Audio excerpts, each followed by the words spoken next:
Et on enchaîne à présent avec de la culture, avec Alexandra Sénigou. Bonjour. Bonjour Ilana. Et oui, c'est la chronique Destin de femme. Comme tous les vendredis, on vous raconte le destin d'une femme exceptionnelle sur Radio J, et de préférence une femme de la communauté juive, bien sûr. Et ce matin, Alexandra, vous mettez la lumière sur une militante exceptionnelle au parcours assez atypique. J'ai nommé Yvonne Netter.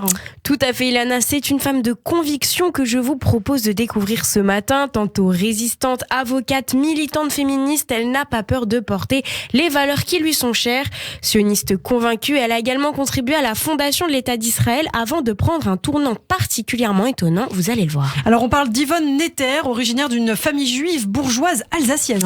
Oui, même si elle est née en 1889 dans le 11e arrondissement de Paris, un 8 avril, elle aurait donc eu 133 ans aujourd'hui. Et oui, rien n'est laissé au hasard dans cette chronique. Donc petit clin d'œil à elle. Son père est commerçant, veuf. Sa femme étant décédée très jeune, on sait très peu de choses sur elle. C'est le père d'Yvonne qui va l'élever seule avec son frère. Elle reçoit une éducation très stricte. Son père ne lui autorise aucune sortie. Elle ne fréquente que des juifs.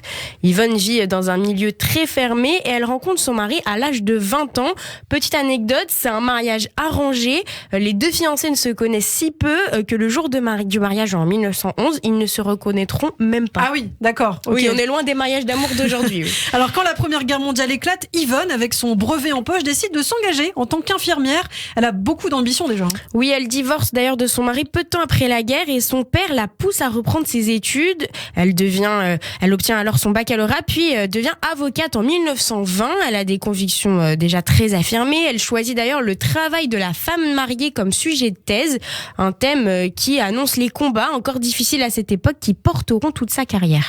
Elle fait ainsi partie de la première génération de femmes avocates, la profession leur étant ouverte seulement depuis 1900, il faut le dire. À Paris, Yvonne ouvre son propre cabinet d'avocate, d'ailleurs, dans lequel elle reçoit une clientèle majoritairement féminine. Elle se fixe un objectif, leur porter assistance. Elle défend alors de nombreux dossiers de divorce en s'engageant parallèlement dans le mouvement de défense des droits des femmes.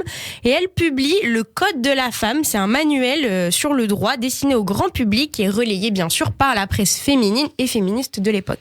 Très en avance sur son temps, faut-il rappeler que nous sommes au tout début du XXe siècle. Yvonne Netter s'engage au sein de plusieurs organisations féministes. Elle milite pour le droit de vote des femmes, mais aussi pour la contraception et l'éducation sexuelle. Et elle va même plus loin.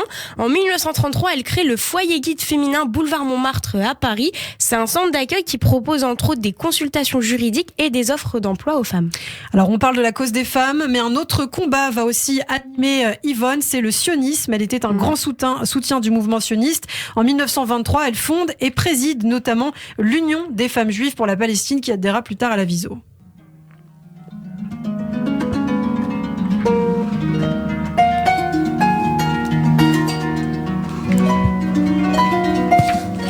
Et tout au long des années 30, Yvonne multiplie les conférences, notamment en Afrique du Nord. L'objectif, collecter des fonds en faveur du Congrès juif mondial et du KKL, l'organe chargé d'acheter des terres en Palestine pour les immigrants juifs. Et pourtant, une rencontre va tout changer puisqu'en 1940, Yvonne se convertit au catholicisme sous l'influence d'une certaine Madeleine Fauconneau-Dufresne pour des raisons encore assez floues, étant donné son parcours très sioniste. Quoi qu'il en soit, c'est bien ce qui lui permettra d'échapper aux persécutions antisémites sous l'occupation. Un virage vraiment inattendu qui ne la protégera pas complètement en fait, puisqu'on le sait, en 1941, les juifs, convertis ou pas, restent des juifs, ils ne peuvent plus exercer la profession d'avocat. Oui, elle doit cesser de travailler. Si elle fait tout pour obtenir une dérogation, elle sera quand même arrêtée, puis déportée au camp de Drancy, puis à Pithiviers.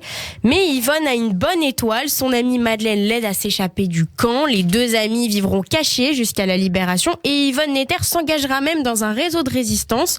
À son retour à Paris, Yvonne reprend ses activités d'avocate et de militante féministe. En revanche, elle n'est plus du tout conviée à aucune activité sioniste. Yvonne Netter quitte ce monde le 30 août 1985 à Paris, dans le 4e arrondissement, à son domicile. Une personnalité haute en couleur, pionnière du féminisme moderne qui laisse derrière elle plusieurs ouvrages brillants ayant inspiré des générations de femmes. Eh bien, merci beaucoup Alexandra. C'était donc le portrait d'Yvonne Netter, à retrouver bien sûr en podcast sur notre site internet radioj.fr et en vidéo sur notre page YouTube. Alexandra, on se dit à tout à l'heure sur Radio J dans le grand journal de Steve Nadjar.